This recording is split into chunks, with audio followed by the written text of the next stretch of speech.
Bonjour, bonsoir, chers amis. Nous vous disons merci de nous écouter chaque jour. Ici, c'est votre chaîne que vous suivez depuis la diaspora. Le Congo est à nous.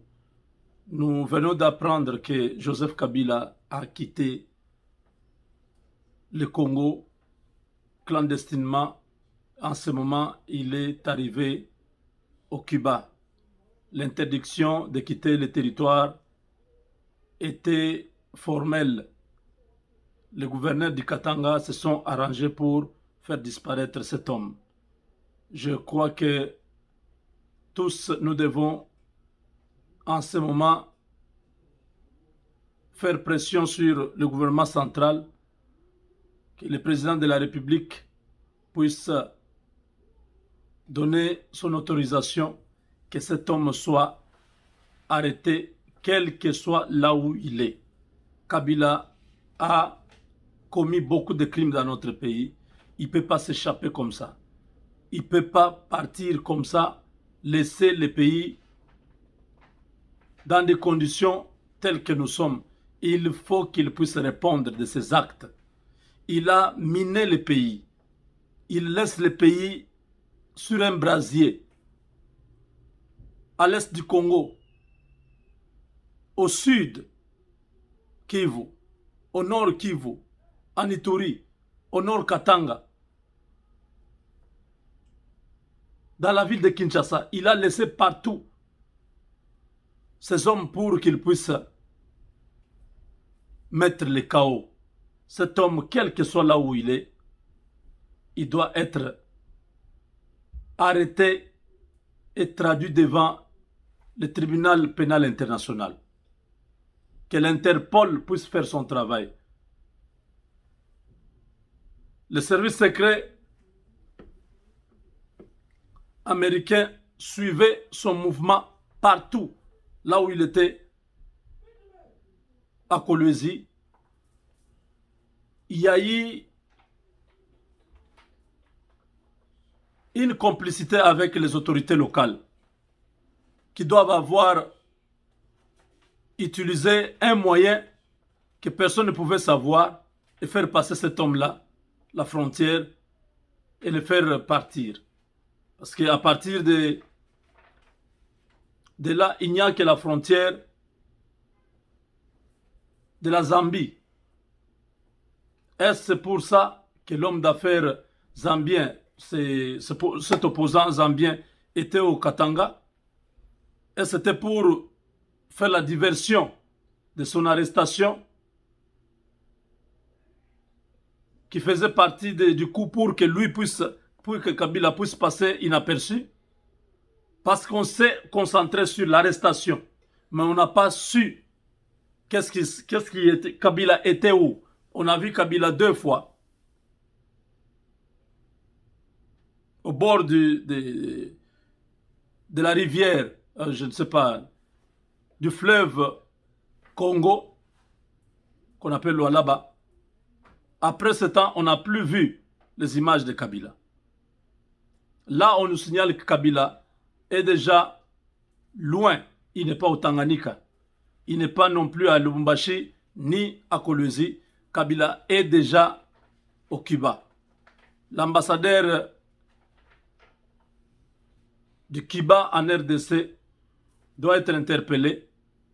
Il doit nous dire comment cet homme a pu partir dans son pays, accueilli là-bas, sans que la RDC ait donné l'autorisation. Nous avons appris qu'ils avaient reçu les visas. Et c'est par rapport à ça, nous sommes en train de chercher encore beaucoup d'informations. Nous voulons que cet homme puisse répondre pour tous les crimes. S'il part comme ça, c'est que les Congolais auront perdu. Tous ceux qui ont perdu les leurs, tous ceux qui ont perdu des membres de leur famille. Aujourd'hui, entendre Kabila est parti sain et sauf, c'est vraiment une insulte. C'est vraiment insulter leur lutte. Tous ces gens-là attendent la vengeance. La vengeance, c'est ce que nous attendons. Que Dieu donne, que Dieu puisse exercer cette vengeance-là pour tous ces morts congolais. Il était en train de se battre pour arriver au Katanga parce qu'il savait que là-bas, la sortie serait facile. Vers Brazzaville, ça pouvait poser problème. Vers l'Angola, l'Angola avait déjà refusé qu'aucun dignitaire de l'ancien régime n'arrive là-bas. Donc la possibilité restait seulement vers le sud, vers le Katanga. Donc, cette information, chers compatriotes, ça m'a fait vraiment très mal, ça m'a bouleversé d'entendre que Kabila est parti, à moins que ce ne soit pas vrai. Mais si, tel que nous venons d'avoir l'information, non, il faut que très vite, que tous les services de sécurité intérieure comme extérieure de la RDC se mettent à ses trousses. Que cet homme-là puisse payer. Que le gouvernement américain puisse intervenir à ce niveau. Parce que Kabila n'est plus au Congo. Comme il est à l'extérieur, les États-Unis ont beaucoup de moyens pour neutraliser cet homme-là. Quel que soit l'endroit où il est. Ils ont toujours des possibilités de négocier avec les autorités pour que ce monsieur-là soit extradé, qu'il soit traduit devant la justice internationale et qu'il réponde de ses actes. Beaucoup de personnes ont souffert à cause de cet homme, mais nous y reviendrons. Nous allons chercher encore beaucoup d'autres détails, beaucoup d'autres informations et nous viendrons vous en parler. Nous voulons que le Congo, si cet homme-là doit faire la prison au Congo, qu'il le fasse. Mais partir comme ça, échapper avec tous les milliards qu'il a, le pays sera toujours en danger. Parce qu'il peut frapper à tout moment. Il peut acheter les services de n'importe quelle maison. Des missiles, avec l'argent, il peut acheter ça. Donc ce monsieur-là doit être neutralisé. Ces mouvements, tout, il doit être neutralisé. Je suis vraiment en colère, à moins que l'information ne soit pas vraie.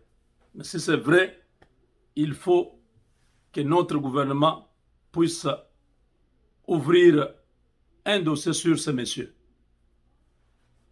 Il a tout tenté, il a voulu tuer le président de la République. Il a voulu créer des rébellions. On arrête des militaires à Kinshasa avec des armes pour mettre le chaos dans le pays. Tout ça, c'est Kabila. À l'est du Congo, tous ces groupes armés, c'est Kabila. Il faut que Mouyej et Kiaboula soient arrêtés à l'immédiat à Kinshasa. Que personne ne s'échappe. Qu'ils nous disent comment ils ont fait passer ce monsieur pour aller à l'extérieur. Voilà. Baba Kyungu est vivant. Baba Kyungu n'est pas mort. Nous avons eu la confirmation de notre compatriote qui a parlé avec lui. Donc, continuons à prier pour le pays. Prions pour le pays. Le 31 décembre, nous serons ensemble en direct pour dire merci, donner des actions de grâce à l'Éternel pour cette année qui était difficile pour nous. Mais lui nous a protégés contre tout. Que son nom soit glorifié. Avec Dieu, nous vaincrons.